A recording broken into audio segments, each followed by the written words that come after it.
hence relation will be reflexive relation। ये पता चल गया आपको, क्योंकि जो सेल्फ से होता है वही रिलेशन क्या होता है, रिफ्लेक्सिव रिलेशन होता है। 2 2 है और 12 12 तक है, तो मैंने ज्यादा लिखे नहीं नंबर। अब देखिए सिमेट्रिक के लिए, सिमेट्रिक के लिए क्या था, सपोज मैं यहाँ पे लेता हूं 1 5, ओके 1 5, ये देखिए ये पूरे नहीं बने आपको ना, 1 5 है। अगर हम इसको 5 1 लिखेंगे तो ये भी तो वो हो गया पूरा हमारा। अगर इसका डिफरेंस निकालेंगे तो क्या हो जाएगा, ये भी 4 आएगा। यहाँ पे जो जितने भी ये वैल्यूज आएंगे इनकी जस्ट डबल होना है इन्होंने, क्यों, क्योंकि उसको रिवर्स में भी लिखेंगे और क्योंकि हमारे पास मॉडुलस है, मॉडुलस से क्या होगा, वैल्यू पॉजिटिव हो जाएगी। जो भी नेगेटिव वैल्यू आएगी, सपोज यहाँ पे देखिए 0 -12 -12 होगा, मॉडुलस निकालेंगे तो कितना हो जाएगा 12 और डिवाइडेड बाय 4, तो उसका मल्टीपल है ये, तो ये सारी क्या होंगी, वैल्यू डबल होंगी। तो 1, 5 belongs to relation R and 5, 1 also belongs to R, hence relation will be symmetric relation। Okay, अब देखिए ट्रांजिटिव के लिए, ट्रांजिटिव रिलेशन के लिए हमें फाइंड आउट करना है। अब इसमें देखिए आप 1, 5 belongs to R relation, 5, 1 belongs to R, okay. तो इसको ट्रांजिटिव होने के लिए 1, 1 को बिलोंग करना पड़ेगा R को, यही ना होता था, ठीक है। ये A होता था, ये B होता था, ये B होता था, ये C होता था, तो AC बिलोंग्स टू R होता था। तो यहाँ पे 1, 1 बिलोंग्स टू R, जो कि है ही इस रिलेशन में 1, 1 बिलोंग्स टू R। तो ये जब ये तीनों कंडीशन फुलफिल हो गई तो ये रिलेशन क्या हो जाएगा, इक्विवेलेंस रिलेशन। अब देखिए स्टूडेंट, इस क्वेश्चन के लास्ट में एक और चीज इसने पूछी है। इसमें पूछा गया है कि 9 था ना ये हमारा, find the all set of element related to 1 in each case, okay, जो 1 से रिलेटेड है। अब ये देखिए, अगर हम शुरुआत 1 से करते हैं, ठीक है, 1, तो 4 डिफरेंस कैसे आएगा, नेक्स्ट वैल्यू 5 लेनी पड़ेगी, फिर 4 डिफरेंस कैसे आएगा, नेक्स्ट वैल्यू 9 लेनी पड़ेगी, और इससे आगे 4 नहीं आएगा क्योंकि 13 हो जाएगा। 13 होने की वजह से, क्योंकि हमें लेस देन 12 जो हमारी कंडीशन थी x, ये तो यहाँ पे क्या है 13 आएगा, तो ये वैल्यू कंडीशन फुलफिल नहीं होगी। तो ये जो वैल्यू है 159, ये हमारा आंसर हो जाएगा। क्योंकि इसने पूछा था हमें कि जो लास्ट में जो रिलेटेड टू 1 है इन ईच केस, उसके एलिमेंट हमें फाइंड आउट करने थे। तो रिलेशन के एलिमेंट क्या हो जाएंगे, 1, 5 और 9 ये हो जाएंगे। स्टूडेंट, अब हमारे पास 10th क्वेश्चन है। इसमें लिखा है कि हमें एग्जाम्पल देने हैं कि कोई रिलेशन है वो सिमेट्रिक है but neither reflexive nor transitive, okay. तो सपोज मैं एक सेट ले रहा हूं, मैं इसी से सारे एग्जाम्पल आपको कराऊंगा। 1 2 3 हमने एक सेट लिया। अब इसमें हमें क्या करना है, रिलेशन देना है, ओके स्टूडेंट। ये हमारा सेट लिया हमने, ओके। अब इससे हमें रिलेशन बनाना है कि जो सिमेट्रिक हो, ओके। पहले सिमेट्रिक की कंडीशन हम फुलफिल कर देते हैं, 1 2, ओके, और 2 1, ओके। अब ये देखिए ये सिमेट्रिक तो हो गया, 1 2 2 1। अब हमें क्या प्रूव करना है कि ये रिफ्लेक्सिव ना हो और ट्रांजिटिव ना हो। रिफ्लेक्सिव के लिए क्या होना था, 1 1, इसलिए मैंने इसमें लिखा नहीं है। 2 2 वो भी नहीं लिखा है, 3 3 वो भी नहीं लिखा है। तो ये क्या हो जाएगा, सिमेट्रिक तो हो गया ये, मगर रिफ्लेक्सिव नहीं हुआ। अब देखिए ट्रांजिटिव देखते हैं। ट्रांजिटिव के लिए क्या होता था, 1 2 फिर 2 3 होता और फिर 1 3 होता, तो वो भी नहीं है। तो ये हमारा पहला क्वेश्चन हो गया, ओके। अब देखिए इसमें दूसरा इसने बोला है transitive but neither reflexive nor symmetric. Okay, अब हम यही एग्जांपल लेके चलेंगे सेट ए जो हमारा है 1 2 3। अब इसमें देखिए स्टूडेंट, हमें ट्रांजिटिव प्रूव करना है, तो ट्रांजिटिव की पहले कंडीशन फुलफिल कर लेते हैं। 1 2 2 3 और 1 3, ये आ गया समझ में। 1 2 फिर 2 3, तो इसमें क्या होता था कि 1 3 के साथ होना चाहिए था, ये हो गया। अब ये देखते हैं इसमें रिफ्लेक्सिव है कि नहीं है। रिफ्लेक्सिव के लिए 1 1 होना चाहिए था, नहीं है। ओके, ये कंडीशन फुलफिल हो रही है। सिमेट्रिक है कि नहीं है, सिमेट्रिक के लिए 1 2 है तो 2 1 होना चाहिए, नहीं है। 2 3 तो 3 2 होना चाहिए, नहीं है। 1 3 है तो 3 1 होना चाहिए, नहीं है। ओके, ये भी हो गया आपका। अब ये देखिए इसका थर्ड पार्ट। थर्ड पार्ट में क्या कह रहा है ये कि reflexive symmetric but not transitive, transitive नहीं होना है। तो हम रिलेशन लिखते हैं। देखिए पहले हम जो प्रूव मतलब जो पॉजिटिव में है, जो हमें प्रूव करना है कि रिफ्लेक्सिव या सिमेट्रिक है, तो पहले वो हम कंडीशन फुलफिल करेंगे। अब देखिए रिफ्लेक्सिव के लिए कंडीशन हम फुलफिल करेंगे तो पहले क्या होगा, 1 1 होगा, 2 2 भी है, 3 3 भी हमें करना पड़ेगा यहाँ पे। और अब ये देखिए सिमेट्रिक, सिमेट्रिक के लिए क्या होगा, जैसे 1 2 है,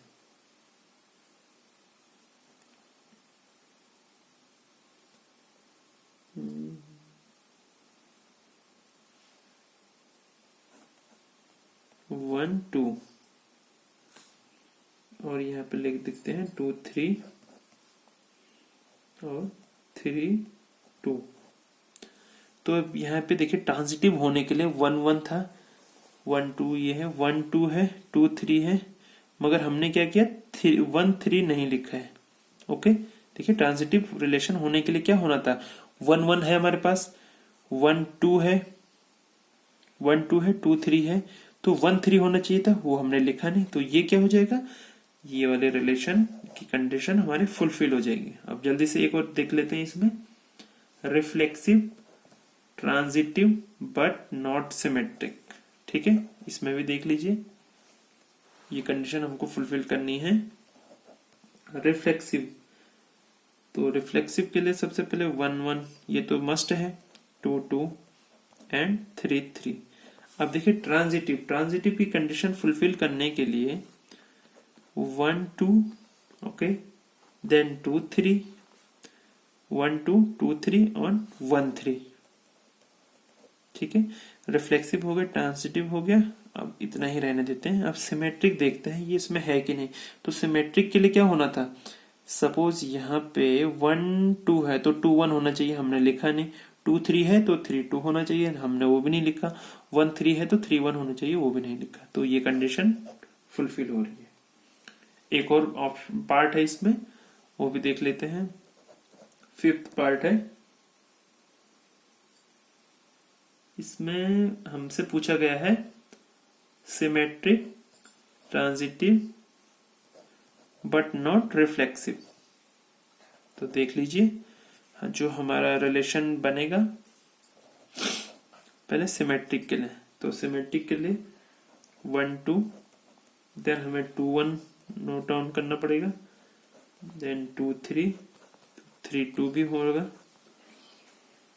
1 3 देन 3 1। अब ये देखिए सिमेट्रिक हो गया। अब ट्रांजिटिव 1 2 2 1 1 2 2 1, हाँ ओके, यहाँ पे देखिए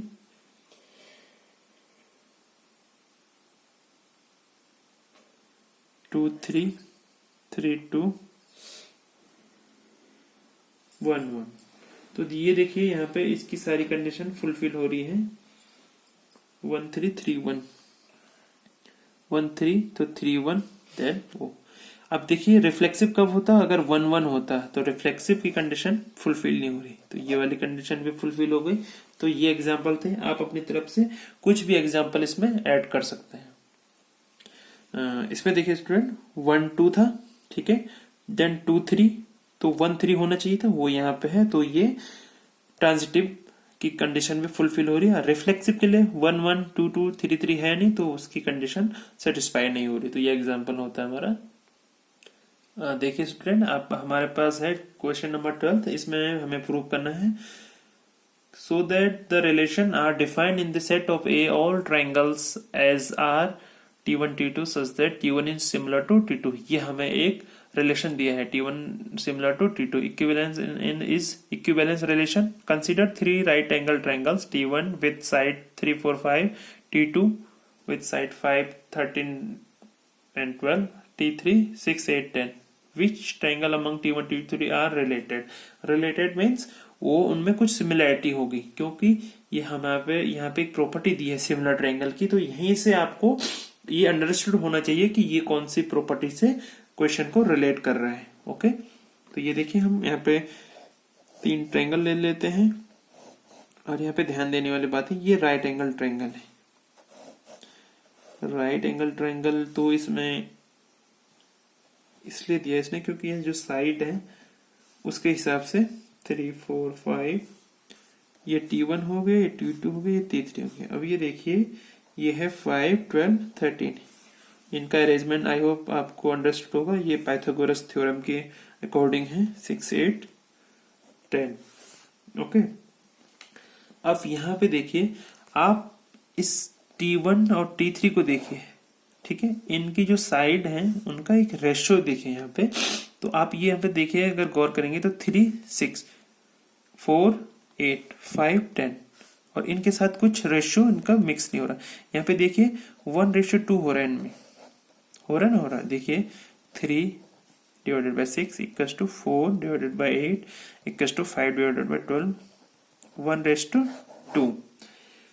तो यहाँ पे देखिए आप T1 and T3 are in same ratio।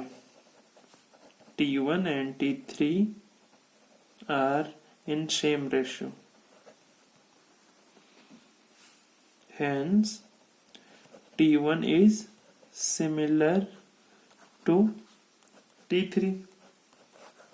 Okay, तो स्टूडेंट यहाँ पे हम कह सकते हैं कि जो T1 है रिलेटेड टू T3, यही हमें प्रूव करना था।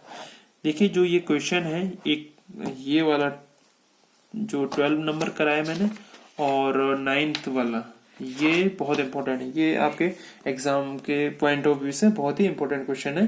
अब देखिए स्टूडेंट, हमारा नेक्स्ट क्वेश्चन है क्वेश्चन नंबर 13। इसमें पॉलीगन्स की बात कर रहा है एंड ये भी इसी की तरह होना है। इसको भी आप ट्रायंगल के थ्रू अगर कंसीडर करेंगे तो आप इसको भी सॉल्व आउट कर सकते हैं। हम चलते हैं सीधे नेक्स्ट क्वेश्चन पे। 14 क्वेश्चन नंबर 14 क्वेश्चन नंबर में क्या कह रहा है ये, हमें दो जो लाइन है वो दो पैरेलल लाइन गिवन है, उनके जो प्रॉपर्टी है, जो रिलेशन है वो क्या है, इसमें क्या है कि वो पैरेलल है। ओके, तो हमें प्रूव करना है कि जो रिलेशन है वो इक्विवेलेंस रिलेशन है। Find out the all set of the lines related to line y equals to 2x + 4। Okay, अब ये देखिए जो पैरेलल लाइन है उसने बोला है xy प्लेन। अगर आपने ज्योमेट्री पढ़ी होगी तो उसमें ये है, ये x कोऑर्डिनेट होता है हमारा, ये y। ओके, तो इसमें कह रहा है वो xy प्लेन में एक लाइन है L1, उसके पैरेलल है L2।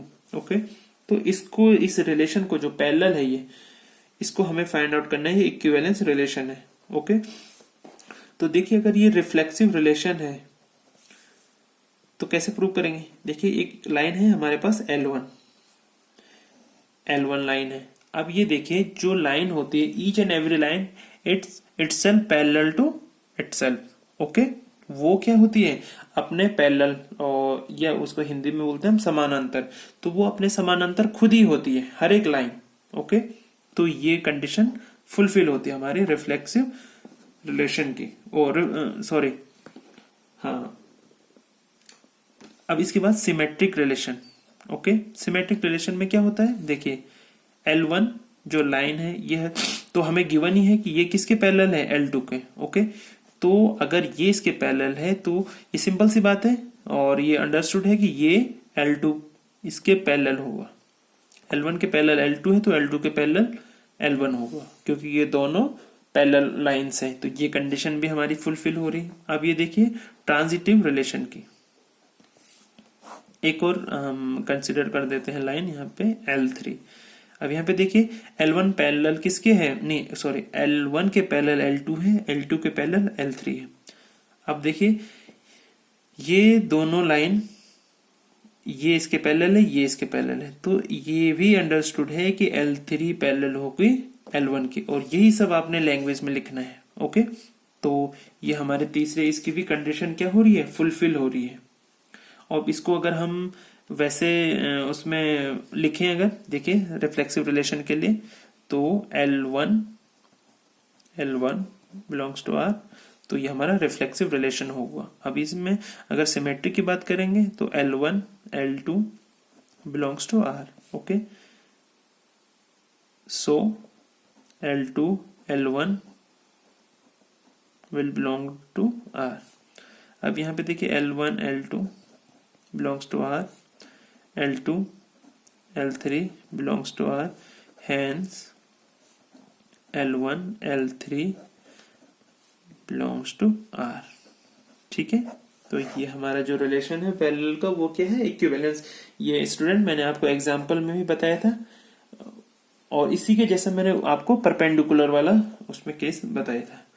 अब इसमें एक और लाइन बोली है, जो हमें लाइन गिवन है y=2x+4। स्टूडेंट आपने 10th 11th या 9th क्लास में पढ़ा होगा, ये एक लाइन है। ओके, इस लाइन का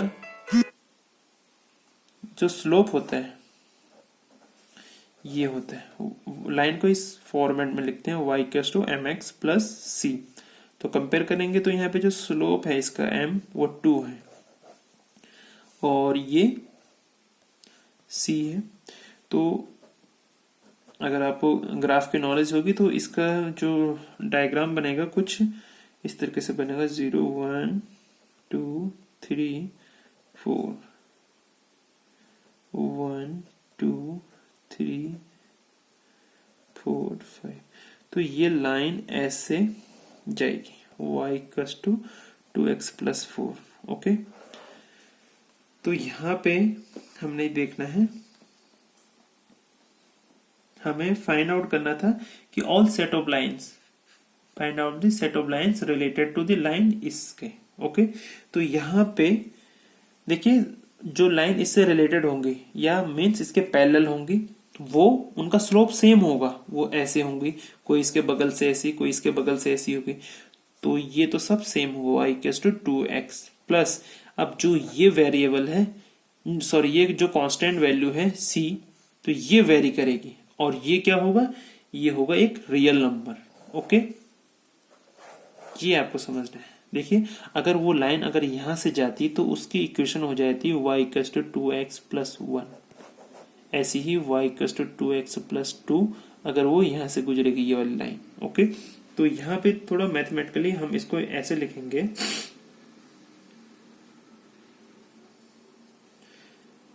same,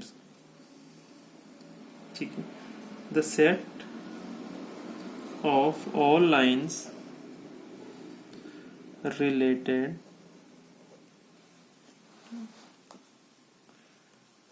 to the line y=2x+4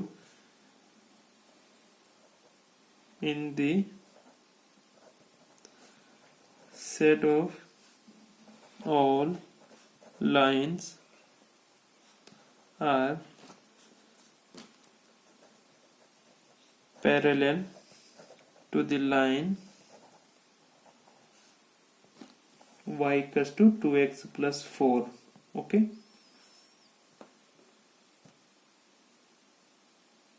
y=mx+c where c belongs to R। ये आपका आंसर हो जाएगा, ये देख लीजिएगा।